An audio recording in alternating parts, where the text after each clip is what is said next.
Selamat pagi, selamat siang, selamat malam Pak Hendra. Perkenalkan kami dari kelompok 3 dan akan mempresentasikan progres ke satu kami untuk proyek UAS. Eh, Paper yang kami angkat adalah Advancing Breast Cancer Diagnosis Through Breast Mass Image Machine Learning and Regression Model. Dan di sini menggunakan model SVM. Sebelumnya perkenalkan, nama saya Daniel Purnomo dengan NIM 187241001 dan saya di sini bersama dengan partner saya yaitu Muhammad Farhan Akbar dengan NIM 187241002 dan kami dari kelompok ketiga. Oke, dimulai dari latar belakang dan tujuan dari papernya. Jadi, urgensinya terlebih dahulu secara medis, diagnosis cancer atau kanker payudara secara manual itu memakan waktu yang lama dan juga rentan terhadap human error. Nah, di sini solusinya menggunakan machine learning untuk menganalisis hasil ekstraksi fitur dari citra fine needle aspiration atau FNA.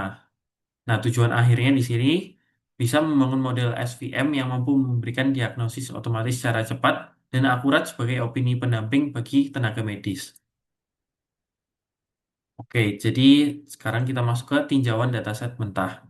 Di struktur kolom awalnya berisi ID unik pasien, misalnya ID 842302 dan juga yang lain-lainnya.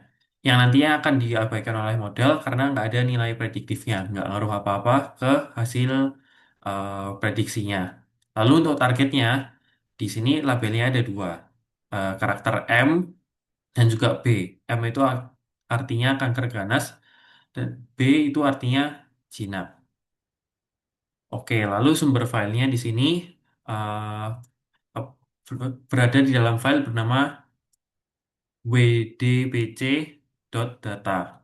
Format ekstraksinya di sini berisi deretan data multivariat tanpa baris header, di mana setiap barisnya mewakili observasi dari satu pasien. Sekarang masuk ke metopennya. Nah, di sini pertama pengumpulan data menggunakan breast cancer Wisconsin Diagnostic Dataset yang diperoleh dari UC Dataset.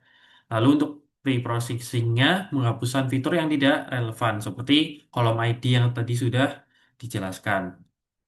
Lalu juga ada penanganan missing value, encoding label M atau B yang menjadi fitur target tadi menjadi satu dan juga 0. Lalu menggunakan juga standarisasi fitur numerik.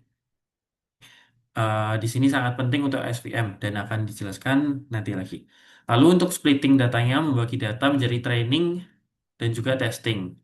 Pemodelannya di sini menggunakan SVM atau SVC, Support Vector Classifier. Evaluasi modelnya mengukur kinerja menggunakan accuracy, precision, recall, dan juga F1 score. Lalu untuk fitur inputnya di sini, misal yang atribut numerik di kolom ketiga hingga ke 32 pada dataset mewakili 30 fitur numerik berkelanjutan atau continuous. Contohnya nilai datanya pada observasi pertama dengan label M, fitur-fiturnya bernilai 17,99, 10,38, dan yang lain-lainnya. Lalu di sini dibahas juga asal-usul 30 fiturnya. Angka-angka numerik tersebut berasal dari 10 karakteristik dasar inti sel, seperti radius, area, tekstur, keliling, dan juga kehalusannya. Lalu metode perhitungannya dari 10 karakteristik tersebut diekstrak menjadi nilai rata-rata atau mean, eh, standar error, dan juga worst atau nilai terburuk. Sehingga totalnya menjadi 30 input yang dimasukkan ke model SVM. Karena dari 10 dikalikan dengan tiga ini, mean, standar error, dan juga worst. Lanjut, distribusi kelas data target. Nah, di sini ngebalancing antar kelas, menampilkan komposisi total data dari file yang ada. Lalu di sini ada sampel jinak dan juga ganas. Yang jinak itu ada 357 baris dan labelnya B. Untuk yang ganas terdapat 212 baris dan diklasifikasikan dengan label M. Di sini ada visualisasinya.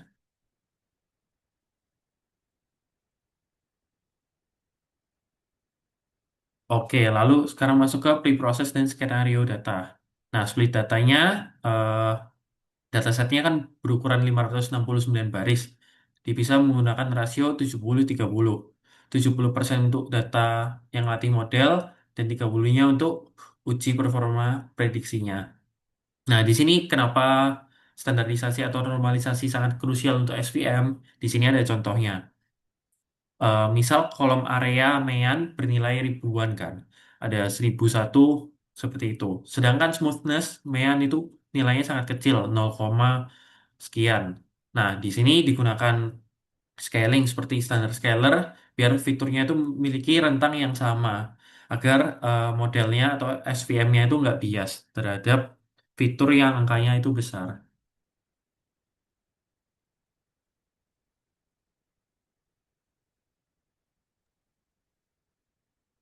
Oke, jadi sekarang kita masuk ke model SVM-nya. Jadi model SVM sendiri itu algoritma yang tujuannya itu mencari hyperplane terbaik untuk memisahkan dua kelas data. Nah, kernel yang digunakan dalam penelitian ini yaitu kernel linear. Alasannya, jadi berdasarkan literatur, kumpulan 30 atribut medis ini terbukti bisa dipisahkan secara efektif menggunakan batas garis lurus. Jadi kita tidak perlu menggunakan kernel RBF atau kernel-kernel lain yang lebih kompleks yang dapat memicu overfitting. Lalu hyperparameter yang nilai C itu ditetapkan C sama dengan 0,1. Nah, alasannya nilai C yang rendah ini eh, akan memberikan sedikit toleransi atau misklasifikasi pada data training. Jadi tujuannya agar hyperplane lebih tahan banting dan stabil saat melakukan prediksi pada data testing baru. Nah, kemudian di paper ini juga ada beberapa algoritma pembanding. Yang pertama ada naive Bayes yang menggunakan model probabilitas sederhana. Akurasinya menurut paper ini 95,99%. Lalu ada KNN, yaitu model yang berbasis jarak ketetanggaan menggunakan metrik jarak Manhattan. Ini mendapatkan akurasi 95,27%. Selanjutnya ada decision tree yang digunakan itu DTC 4.5. Model ini menggunakan struktur pohon berbasis rasio atau entropi atau informasi yang mendapatkan akurasi 95,13%. Nah, di sini SVM mencetak akurasi yang paling tinggi dengan persentase sebesar 97,13%.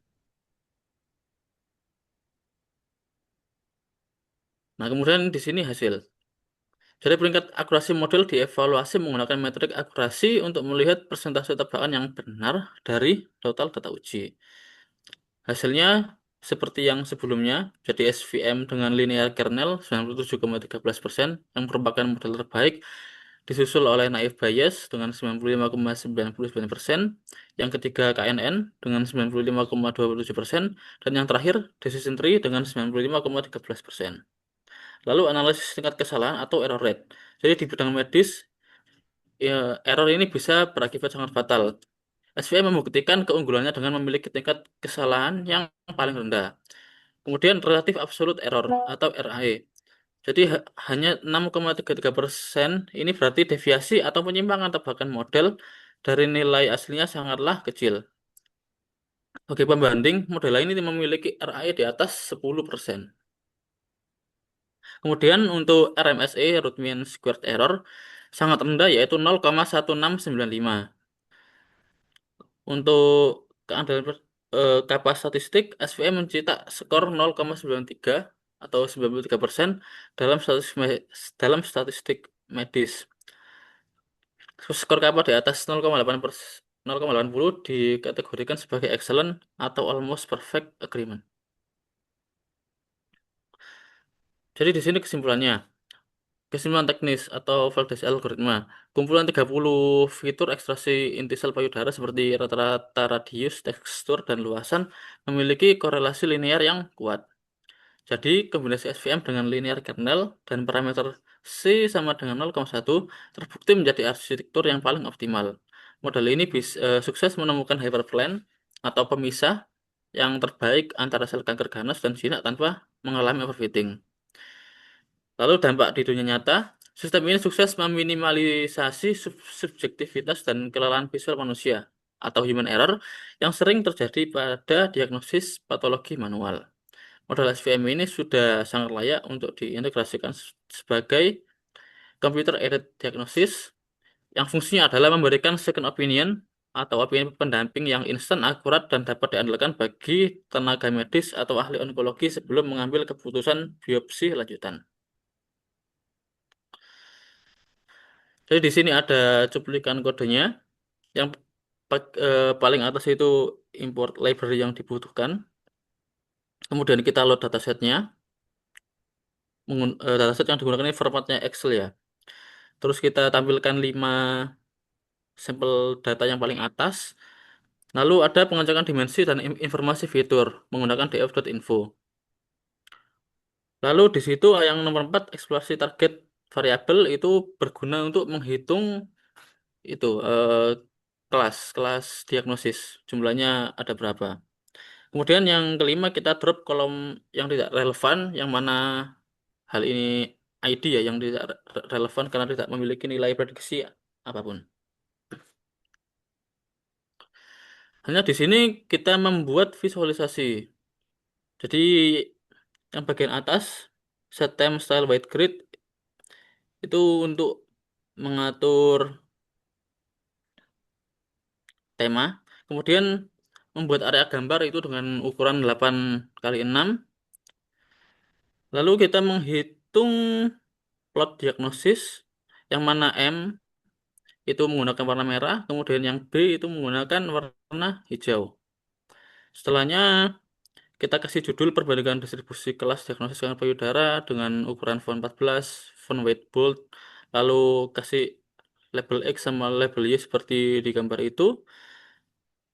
Setelahnya kita eh, menambahkan angka atau label tepat di atas masing-masing batang menggunakan for loop. Lalu terakhir kita tampilkan visualisasinya dengan plt.show.